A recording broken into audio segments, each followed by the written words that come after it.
Hi guys, Black is here, and this is going to be a little test run of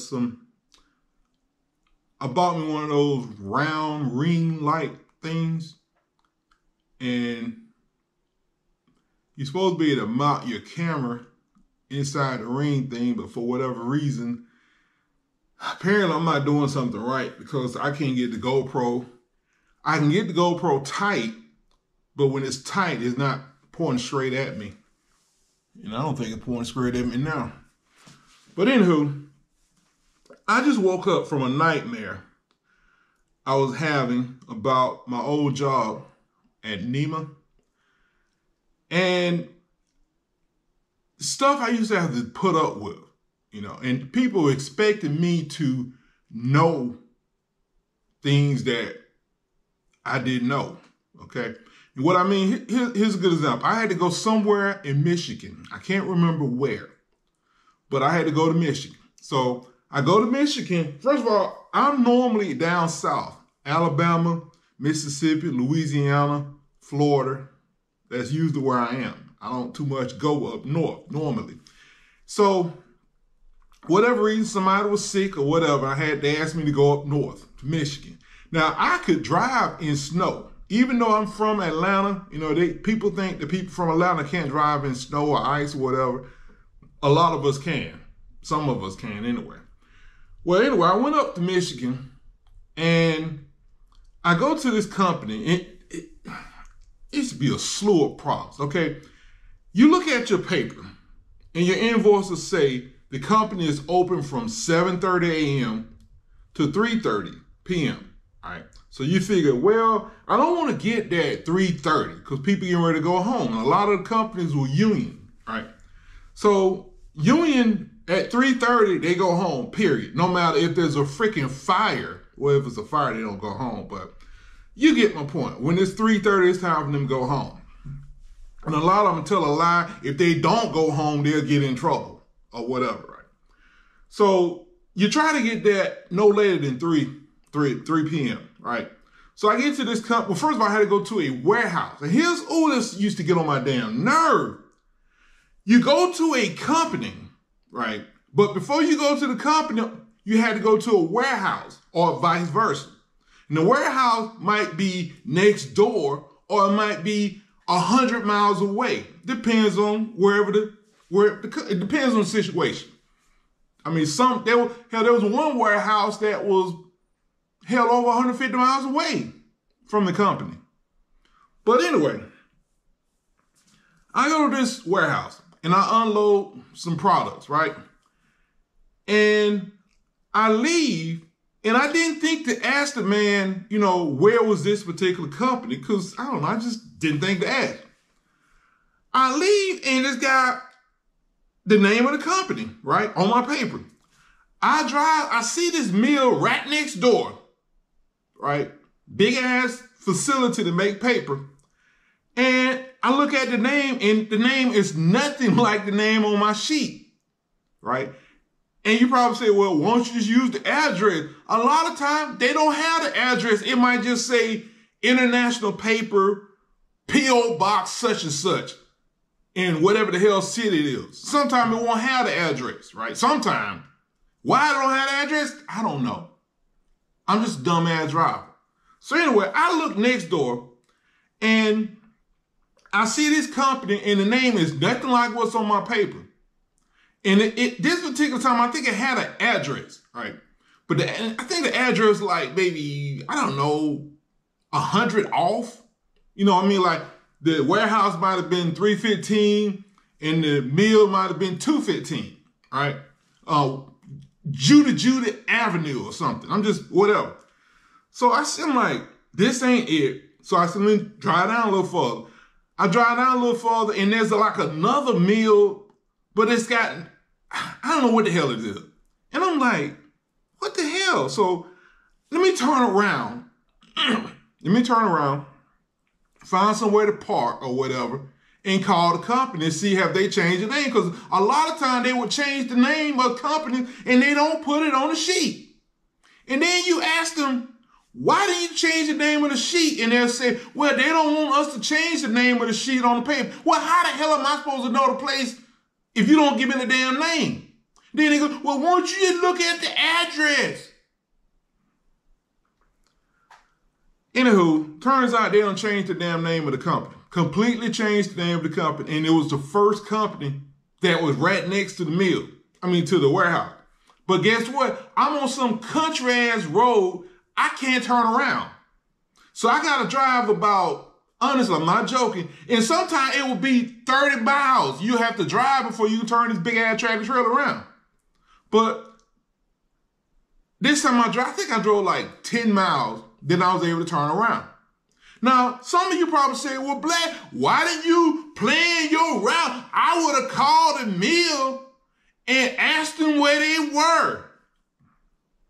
If you see a freaking address and you see the freaking street, why do I need to call ahead?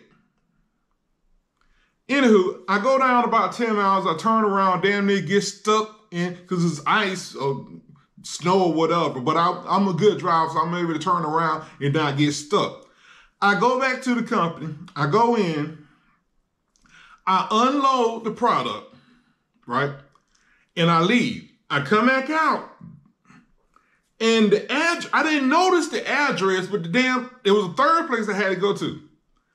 A completely different name, but guess what? It's got was it the old name? No, it was, hell, I can't remember. It was a different address. Anyway, so I come back out and I realize, wait a minute.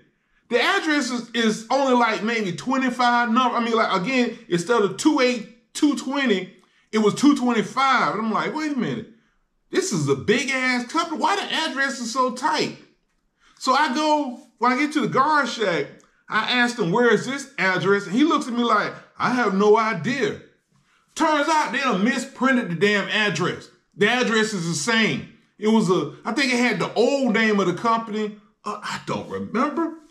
So anyway, the guard shack called back to the office where I had unload. And guess what? She's going home because it's 3:30.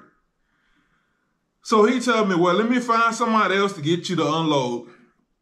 And this took about, about 20 minutes.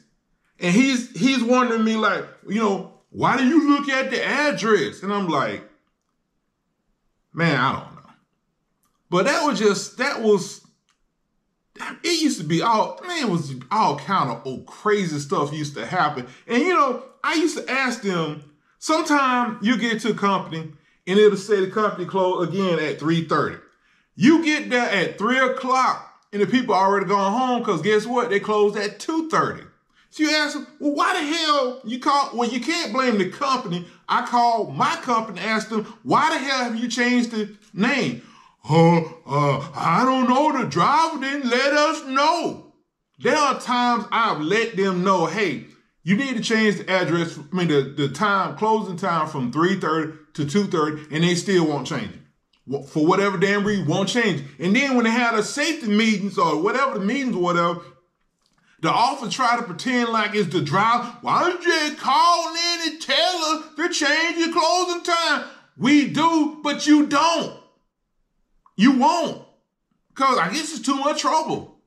But that used to piss me off.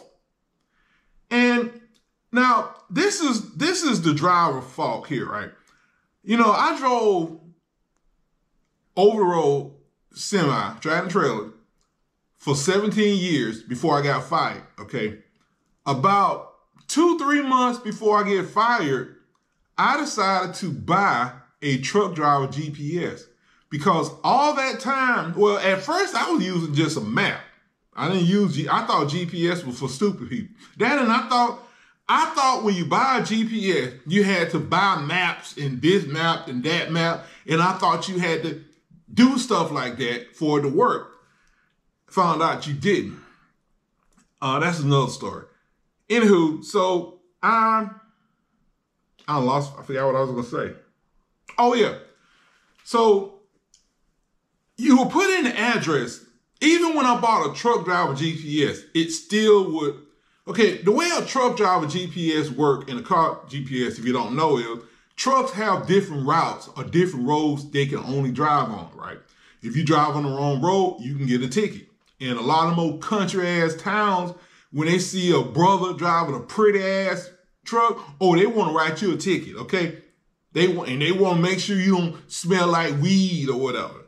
But anyway, I go to this particular company and I can't remember. There was different companies. I don't remember the name, but it was somewhere in South Carolina. I can't remember the name of this company. Anyway, you come into the company, right? And the car GPS, of course, want to send you the nearest way to the company, but you can't go that way because no cars allowed. I mean, no trucks allowed.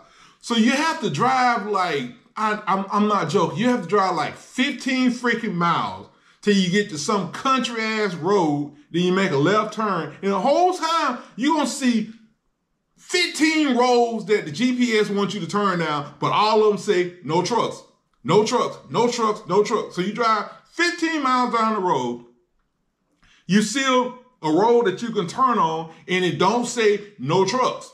So you turn down this road and you go down, I don't know, about 10 miles, you have to make a left at a light and then drive about 3 miles and make another left. And the GPS is telling you now, it's telling you, and you get to the company, all right? There's a company. Now, I bought a truck driver GPS. By the way, the car GPS was like 100, a truck driver GPS like 400. And they've been 400 all of them there. Over 10 years, they've been $400, right?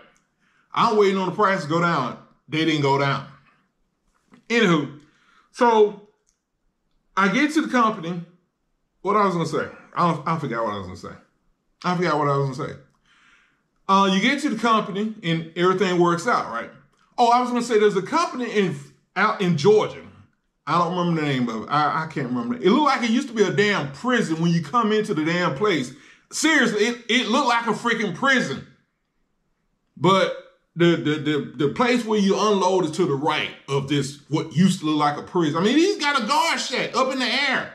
You know, the truck driver, you sit in the truck and the damn shack is up here.